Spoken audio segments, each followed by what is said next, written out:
ಎಲ್ರಿಗೂ ನಮಸ್ಕಾರ. Welcome back to mixed meal with Mahalakshmi YouTube channel. ಈಗಂತೂ ಹಸಿ ಕಾಳ್ದು ಸೀಸನ್ ಸ್ಟಾರ್ಟ್ ಆಗಿದೆ.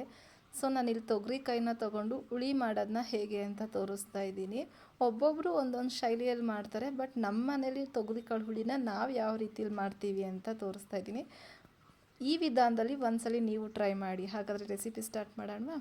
ಫಸ್ಟು ಗ್ಯಾಸ್ ಆನ್ ಮಾಡಿ ಒಂದು ಕಡಾಯಿ ಇಟ್ಟು ಅದಕ್ಕೊಂದು 3-4 ಟೇಬಲ್ ಸ್ಪೂನ್ ಆಯಿಲು, ಒಂದು ಅರ್ಧ ಟೇಬಲ್ ಸ್ಪೂನ್ ಆಗೋಷ್ಟು ಸಾಸಿವೆ ಚಿಟಪಟ ಅಂತ ಸಿಡಿದ್ಮೇಲೆ ಸ್ವಲ್ಪ ಕರಿಬೇವಿನ ಸೊಪ್ಪು, ಒಂದು ಮೀಡಿಯಮ್ ಸೈಜ್ದು ಈರುಳ್ಳಿನ ಈ ಥರ ಸ್ಲೈಸಾಗಿ ಕಟ್ ಮಾಡ್ಕೊಂಡಿದ್ದೀನಿ.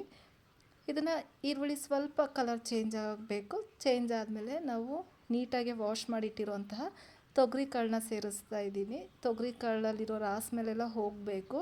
ಹಾಗಾಗಿ ಕಾಳು ಸ್ವಲ್ಪ ಫ್ರೈ ಆಗ್ತಾ ಇದ್ದಂಗೆ ಇವಾಗ ನಾನು ಆಲೂಗೆಡ್ಡೆ ಬದನೆಕಾಯಿ ಸೇರಿಸ್ತಾ ಇದ್ದೀನಿ.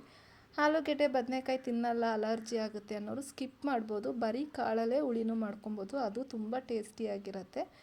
ಆಲೂಗೆಡ್ಡೆ ಬದನೆಕಾಯಿ ಕಾಳು ಜೊತೆ ಎಲ್ಲ ಚೆನ್ನಾಗಿ ಒಗ್ಗರಣೆಲಿ ಫ್ರೈ ಮಾಡಬೇಕು. ಒಗ್ಗರಣೆಲಿ ನಾವು ಎಷ್ಟು ಫ್ರೈ ಮಾಡ್ತೀವೋ ಅಷ್ಟು ಟೇಸ್ಟಿಯಾಗಿರುತ್ತೆ ಈ ಸಾಂಬಾರು. ಸ್ವಲ್ಪ ಅರ್ಶಿನದ ಪುಡಿ ಹಾಕಿ ಚೆನ್ನಾಗಿ ಫ್ರೈ ಮಾಡೋಣ.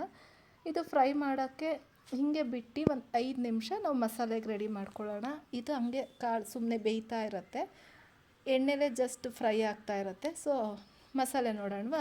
ಫಸ್ಟು ಒಂದು ಮಿಕ್ಸಿ ಜಾರ್ಗೆ ನಾನಿಲ್ಲಿ 1 ಕಪ್ ಆಗೋಷ್ಟು ತೆಂಗಿನಕಾಯಿ ತೊಗೊಂಡಿದ್ದೀನಿ, ಒಂದು ಈರುಳ್ಳಿ, ಚಿಕ್ಕ ಸೈಜ್ದು ಈರುಳ್ಳಿ, ಒಂದು ಟೊಮ್ಯಾಟೊ, ಹುಳಿ ಟೊಮ್ಯಾಟೊ ಒಂದು ಹಾಕ್ಕೊತಾ ಇದ್ದೀನಿ, ಒಂದು 5-6 ಎಸಳು ಬೆಳ್ಳುಳ್ಳಿ. ಟೊಮ್ಯಾಟೊ ನೋಡಿ ಹುಣಸೆ ಹಣ್ಣನ್ನು ಹಾಕ್ಕೊಳ್ಳಿ. ಹುಳಿ ಸ್ವಲ್ಪ ಜಾಸ್ತಿ ಆದರೆ ತಿನ್ನೋಕ್ಕಾಗಲ್ಲ. ಸ್ವಲ್ಪ ಕೊತ್ತಂಬರಿ ಸೊಪ್ಪು, ಸಾಂಬಾರು ಪುಡಿ 1 ಟೇಬಲ್ ಸ್ಪೂನು, ಸ್ವಲ್ಪ ಕಡಲೆಪಪ್ಪು, ಯಾಕಂದರೆ ಸಾಂಬಾರು ತಿಕ್ನೆಸ್ಗೋಸ್ಕರ 1 ಟೇಬಲ್ ಸ್ಪೂನ್ ಧನಿಯಾ ಪುಡಿ ಹಾಕ್ಕೊಂಡು ನೀರು ಹಾಕಿ ಫೈನ್ ಪೇಸ್ಟಾಗಿ ಇಟ್ಕೊಬೇಕು. ನೀವು ಹುಳಿ ಸ್ವಲ್ಪ ತಿಂತೀವಿ ಅನ್ನೋರು ರುಬ್ಬಕ್ಕೆ 1 ಟೊಮೆಟೊ ಹಾಕ್ಕೊಂಡು ಒಗ್ಗರಣೆಗೂ ಬೇಕಾದರೆ 1 ಟೊಮೆಟೊ ಹಾಕ್ಕೊಬೋದು. ಸೊ ನಾನಿಲ್ಲಿ ಬರೀ ಜಸ್ಟ್ ರುಬ್ಬಕ್ಕೆ ಮಾತ್ರ ಹಾಕ್ಕೊಂಡಿದ್ದೀನಿ. ಈ ಕಡೆ ಕಾಳಲ್ಲಿರೋ ರಾಸ್ ಮೇಲೆಲ್ಲನೂ ಕಂಪ್ಲೀಟ್ಲಿ ಹೋಗಿದೆ. ಇವಾಗ ನಾವು ರುಬ್ಬಿರೋ ಅಂತಹ ಮಸಾಲೆನೂ ಹಾಕಿ ಚೆನ್ನಾಗಿ ಫ್ರೈ ಮಾಡಬೇಕು. ನೀರು ಹಾಕಬೇಡಿ, ಜಸ್ಟ್ ಹಾಗೆ ಆಯಿಲಲ್ಲಿ ಫ್ರೈ ಮಾಡಿ. ಯಾಕಂದರೆ ನಾವು ಯಾವುದೇ ಮಸಾಲೆನ ಫ್ರೈ ಮಾಡಿಲ್ಲ.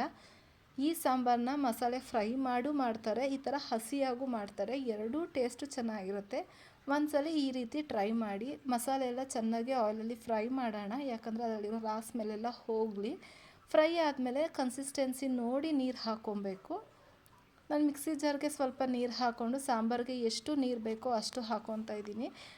ನೀವು ದೋಸೆ ಚಪಾತಿ ಎಲ್ಲ ತಿಂತೀವಿ ಅಂದರೆ ಸ್ವಲ್ಪ ಗಟ್ಟಿಯಾಗಿ ಗ್ರೇವಿ ಟೈಪಲ್ಲಿ ಮಾಡ್ಕೊಳ್ಳಿ. ನಾವಿಲ್ಲ ಊಟ ಮುದ್ದೆಗೆ ಅನ್ನಕ್ಕೆ ತಿಂತೀವಿ ಅಂದರೆ ಸ್ವಲ್ಪ ನೀರು ಥರ ಮಾಡ್ಕೊಳ್ಳಿ. ನೀಟಾಗಿ ಮಸಾಲೆ ಎಲ್ಲ ಮಿಕ್ಸ್ ಮಾಡಿ ರುಚಿಗೆ ತಕ್ಕಷ್ಟು ಉಪ್ಪು ಹಾಕ್ಕೊಬೇಕು. ಉಪ್ಪು ಹಾಕಿದ್ಮೇಲೆ ನೀಟಾಗಿ ಒಂದ್ಸಲ ಮಿಕ್ಸ್ ಮಾಡ್ಕೊಳ್ಳಿ. ಈಗಂತೂ ಅವರೆಕಾಯಿ ಸೀಸನ್ನು, ತೊಗರಿಕಾಯಿ, ಹಲಸಂದೆ ಕಾಳು ಎಲ್ಲ ಥರನೂ ಬಂದಿದೆ. ಹುಳಿ ಸಾಂಬಾರು ಎಲ್ಲ ಕಾಳಿಗೂ ಇದೇ ಥರ ಮಾಡ್ಕೊಬೋದು. ಟೇಸ್ಟ್ ತುಂಬ ಚೆನ್ನಾಗಿರುತ್ತೆ. ಲಿಡ್ನ ಕ್ಲೋಸ್ ಮಾಡಿ ಒಂದು 3 ವಿಜಿಲ್ ಹಾಕ್ಕೊಂಡ್ರೆ ಸಾಕಾಗತ್ತೆ. ಕಂಪ್ಲೀಟ್ಲಿ ತಣ್ಣಗಾದ್ಮೇಲೆ ತೋರಿಸ್ತಾ ಇದ್ದೀನಿ. 3 ವಿಜಿಲಾಗಿ ಕಂಪ್ಲೀಟ್ಲಿ ತಣ್ಣಗಾದ್ಮೇಲೆ ತೋರಿಸ್ತಾ ಇದ್ದೀನಿ. ಎಷ್ಟು ಚೆನ್ನಾಗಿ ಬಂದಿತ್ತು ಸಾಂಬಾರು ಅಂದರೆ ಟೇಸ್ಟ್ ಮಾತ್ರ ಅದ್ಭುತವಾಗಿರುತ್ತೆ. ನೋಡಿ, ಸುತ್ತ ಎಣ್ಣೆ ಎಲ್ಲ ಬಿಟ್ಟು ಎಷ್ಟು ಚೆನ್ನಾಗಿ ಕಾಣಿಸ್ತಿದೆ ಅಲ್ಲ. ಟೇಸ್ಟ್ ಮಾತ್ರ ಅಷ್ಟೇ ಚೆನ್ನಾಗಿದೆ. ಮುದ್ದೆ ಅನ್ನಕ್ಕೆ ಎಲ್ಲದಕ್ಕೂ ಸೂಪರ್ ಕಾಂಬಿನೇಷನ್ನು. ಈ ಸೀಸನಲ್ಲಿ ಈ ಥರ ಹಸಿ ಕಾಳು ತಿಂದಿಲ್ಲ ಅಂದರೆ ಹೇಗೆ ಅಲ್ವಾ. ಒಂದ್ಸಲ ಈ ಥರ ಟ್ರೈ ಮಾಡಿ. ಐ ಹೋಪ್ ವಿಡಿಯೋ ಇಷ್ಟ ಆಗಿದೆ ಅಂದ್ಕೊತೀನಿ. ಇಷ್ಟ ಆಗಿದೆ ದಯವಿಟ್ಟು ಲೈಕ್ ಮಾಡಿ, ಶೇರ್ ಮಾಡಿ, ಕಮೆಂಟ್ ಮಾಡಿ. ಸಬ್ಸ್ಕ್ರೈಬ್ ಆಗಿಲ್ಲ ಅಂದರೆ ಪ್ಲೀಸ್ ನನ್ನ ಚಾನಲ್ನ ಸಬ್ಸ್ಕ್ರೈಬ್ ಮಾಡಿ, ಹೊಸಬ್ರಿಗೆ ಸಪೋರ್ಟ್ ಮಾಡಿ ಅಂತ ಕೇಳ್ಕೊತಾ ಇದ್ದೀನಿ. ಇದೇ ಥರ ಈಸಿ ರೆಸಿಪಿಯೊಂದಿಗೆ ಮತ್ತೆ ಸಿಗ್ತೀನಿ. Thank you for watching. Keep supporting. Bye.